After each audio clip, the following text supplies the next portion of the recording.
As you see, Dale Gateway 33 here, back to make another video. This is a finds video that particularly looks at a couple of charity shops that I have found some records in, mostly in December, but a few yesterday. So we're in February, just beginning of February now. So yeah, so I don't typically, frequent charity shops, a lot and regularly. It's normally for me, there's Oxfam in Winchester where I live that I will, if I'm in Winchester, I will pop in, and they often have some nice stuff, but it's priced at Oxfam prices, which typically be around the median Discogs price anyway. So, but if it's interesting stuff, it's a fair price. I'll pick some nice stuff up in Oxfam. And then there's a local charity shop to me that typically doesn't have anything. It has one box of real charity shop rubbish in it, and it never changes, hardly ever changes. But I do pop in, and I have found one or two things. Occasionally they have something, but as I only pop in, chances of me being in the right place at the right time are slim. Anyway, so this is a tale of those two charity shops. So I'll start with the local one rather than the one in Winchester, and these are completely chalk and cheese in terms of this one.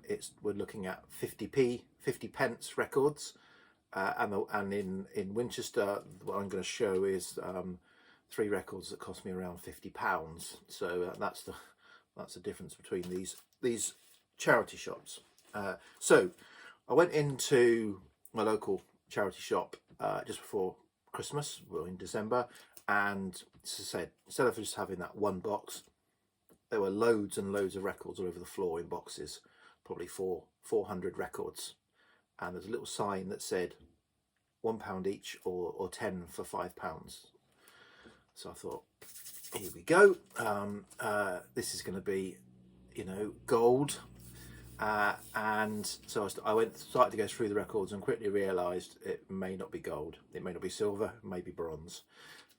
So I thought, I need to find 10 for a fiver, 400 records, bound to do it. I got all the way through the 400 records and I had 6 records that so the rest was, it was, real charity shop stuff, unfortunately. So obviously I threw 4 records in that were kind of to make it up to 10 for a fiver, rather than buy 6 for 6, if you see what I mean, and bought those. And so this is what I'm going to show. So I'll show you 2 of the 4 that I threw in. Two of them I just kind of, that they can go in the car boot sale box. I might not even put them in the car boot sale box. But of the other 2 that I threw in, actually a couple of them have been okay, or I've got some interest in them perhaps. So first up this is one of the ones I threw in to make it up to 10. Mantovani. What? Yes, there was quite a lot of Mantovani records, and this one I threw in because I don't think I've ever listened to Mantovani. I just know that it's kind of lift music or elevator music. So this one looked, the reason I threw this one in is because it was it was an unboxed Decca mono in really nice condition, in a UK clarifoil sleeve, flip back. What's not to like? The fact is, it's not the Rolling Stones, it's Mantovani. Can't get that in there. I've got to take it out because it's getting on my nerves. Okay. But it's called Latin Rendezvous, and it's all right. It's Latin tinged, easy listening, probably a lot more. It's got Perfidia and Be Mine Tonight and La Paloma and España. It's got quite a lot of Spanish feel to it. It's all right, actually. It was enjoyable as a kind of, cocktail record to have. Should I ever have a cocktail evening, this could be something I could put on, or it might be going out. This next one I threw in. This is Shap. It's called. It's a title. It's a steam railway sounds. recordings of steam railway, and this one is the Shap, which is between Tebay and Penrith, the Crewe Carlisle main line of the former London Midlands Scotland Railway climbs to a summit across Shap Fells, and this is various various recordings of the train shunting in the yard and going up and reaching the summit and all of that, obviously for rail enthusiasts. I threw it in there. I don't know why I threw it in there. Well, I threw it in there because it's a transcored recording from Prince's Risborough, Aylesbury, Bucks, and my parents lived in Prince's Risborough, or near Prince's Risborough for a number of years. So that's kind of, but interestingly, so this is a 1961 original, 61 recording. You know, immaculate condition. It's probably been bought by a rail enthusiast, and probably never played. But this is an original transcored 1961, and it's on translucent blue vinyl. So, you know, coloured vinyl is not just a 2020s thing that all the cool kids are into. The train spotters of 1961 were also into their coloured vinyl releases.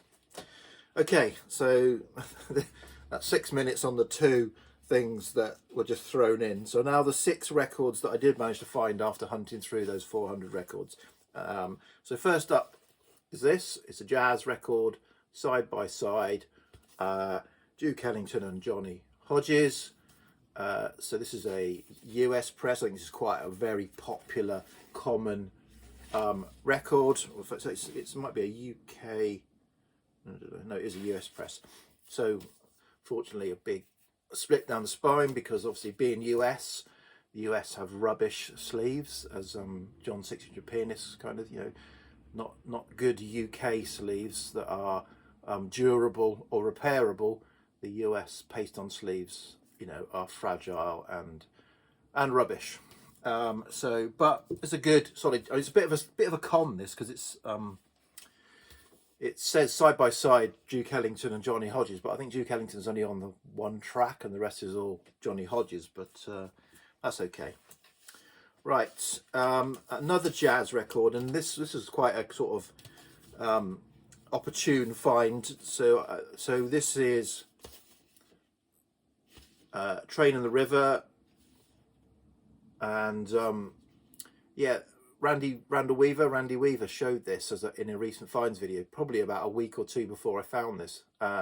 So that otherwise, well, I would have picked it up because it was jazz and I was going through 400 records desperate to find something. But you know, it was good to know that I'd already seen it and kind of thought, oh yeah, I recognise that. Yeah, and this is a solid, you know, it's a solid jazz album. It's on Atlantic, an Atlantic label I've never seen before. But yeah, it's really nice. It's a UK press, really clean. All these ones I did pick up, I mean, they're really clean. All the 400 records were really clean in terms of the vinyl. It's just unfortunate that they were just not desirable in any way. Okay, just deviating away from jazz into folk. So this is the Iron Muse.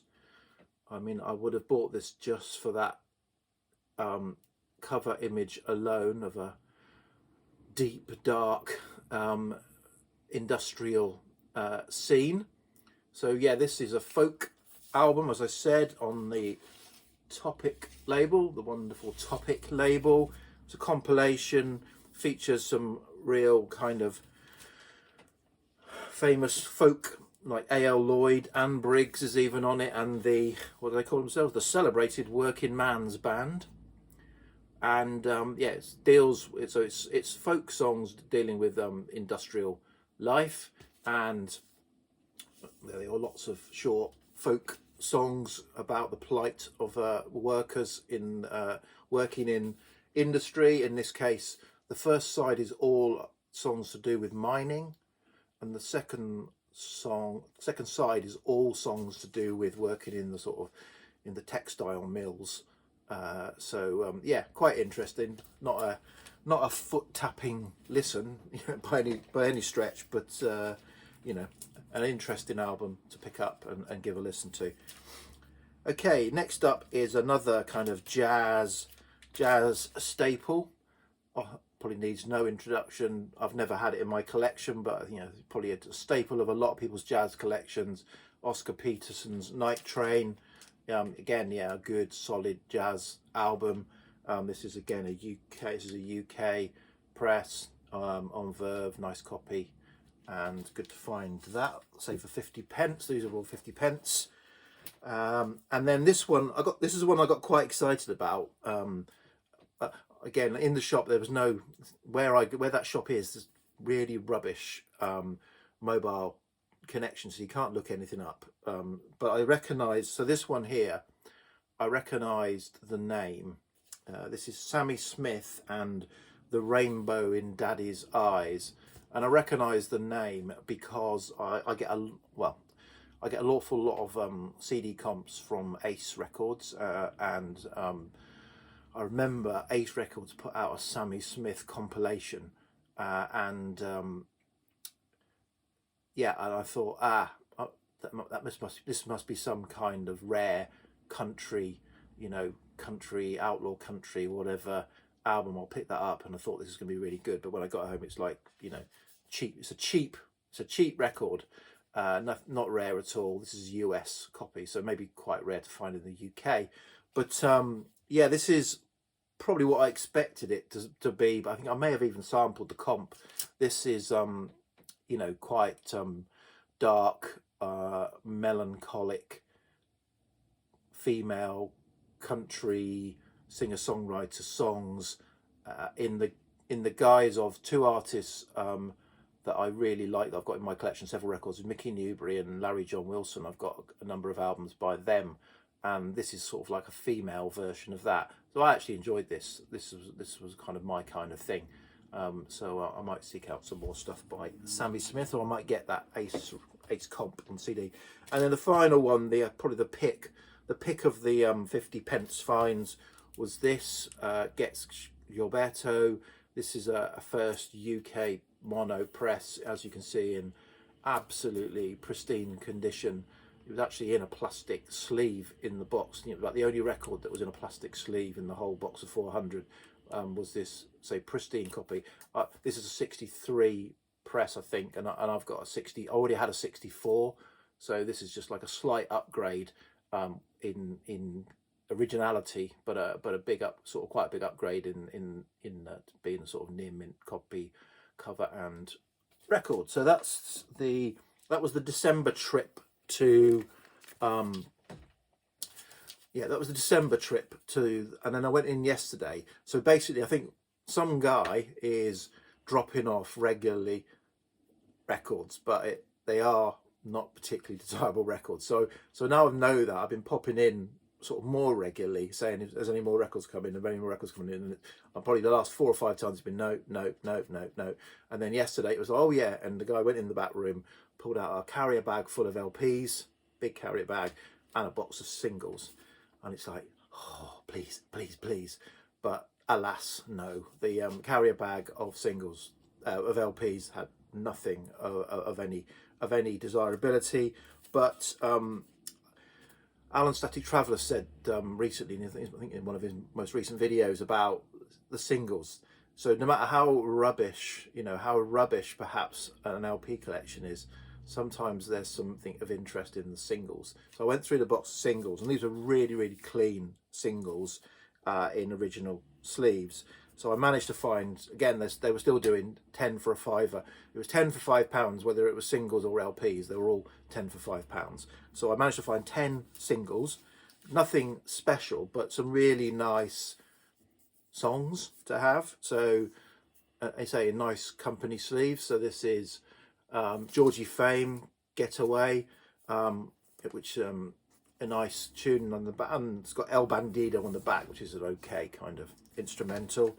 This is I think one of the sort of epitomizes swinging 60s pop, and it's from is normally, well, Petula Clark, Downtown. Normally you find Puppet on a String, everywhere. But a nice, really clean copy of Downtown, which I think is a, it's a tune, as the kids would say. Again, this one is nothing special, but it was absolutely minty, of Tom Jones. It's not unusual. It's a tune, and it's actually my karaoke tune, he says.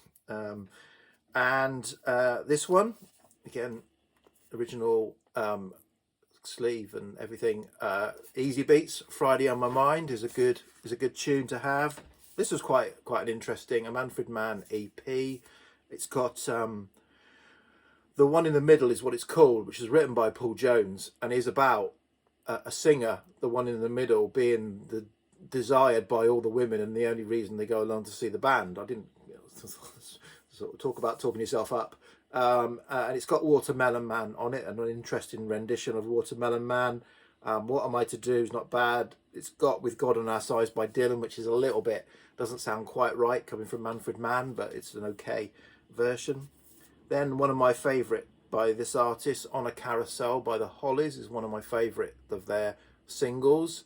And actually the flip side, All the World Is Love, they're getting a little bit psych pop on that. That's not bad either, so that wasn't bad. And then the find in the singles box that kind of made it worthwhile, although I might not keep it, it's just, but it was an interesting curio, was a Beatles fan club Christmas flexi. So this had the cover, the flexi, which I've played and was in his mint condition, not been played, and the fan, the insert. So it was all in a little kind of sort of wallet. Pulled it out and thought, yep, I'll have that. And so that's quite a find for 50p. The only downside is they've written 1964 across the front of the cover, and they've written 1964 on the insert when it already says 1964 on the cover and the insert. So I don't know why they needed to write it on there. But for 50p, they're quite desirable, so I'm happy with that. So there were the 50p finds. So now moving on to Oxfam. Again, just before Christmas, I went into town and to buy my wife something for Christmas, and I ended up going to Oxfam looking for records, as well as buying my wife something for Christmas, don't worry. And yeah, so I was looking through, and they must have just put out some records. There was a few interesting records. Again, wacky prices all over the place. But I found three things that were, kind of on the money, well under the money. They were they were good value and in really nice condition, and records that kind of interested me.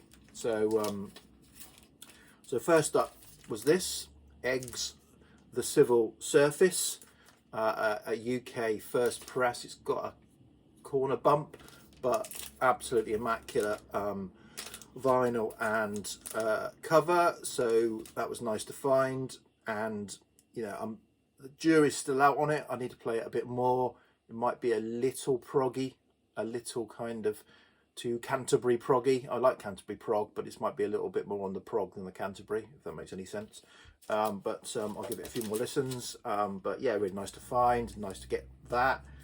This one was really nice as well, which is The Monkey's Head. This is an original UK stereo, which came out in '69 in the UK. I think it was 68 in the US originally. So I've got a Rhino reissue of this with the mirrored cover. This is a white cover.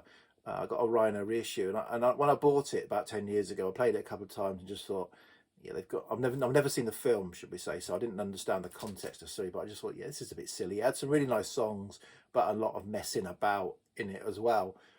So I wasn't, so I kind of bought this because I think it was about £8, £8 or £9, and I thought, well, that's good value. It's an immaculate, it's an absolutely immaculate copy, and when I played it, it's a stereo copy, I actually really enjoyed it. So I've listed, I'm going to get rid of my Rhino reissue, and I'll keep this one in the collection because I really enjoyed it. I really enjoyed it. And then the one that I was kind of most excited about probably is this copy of an original UK copy of Still Bill Withers' Still Bill. It's got the It's got the flip back or flip front sleeve, and that's again in immaculate condition, and that's just a beautiful album. I think it's better than his debut, and really enjoyed. This is just a fantastic, soulful, if you like, folk soul album, singer-songwriter, I don't know, album. Yeah, so really nice to pick up an original UK copy of that. So there you go, so a tale of two charity shops, 50 odd pounds in one and 50 pence fines in another. Okay, VC, I'll probably be back something else at some point. Cheers, bye.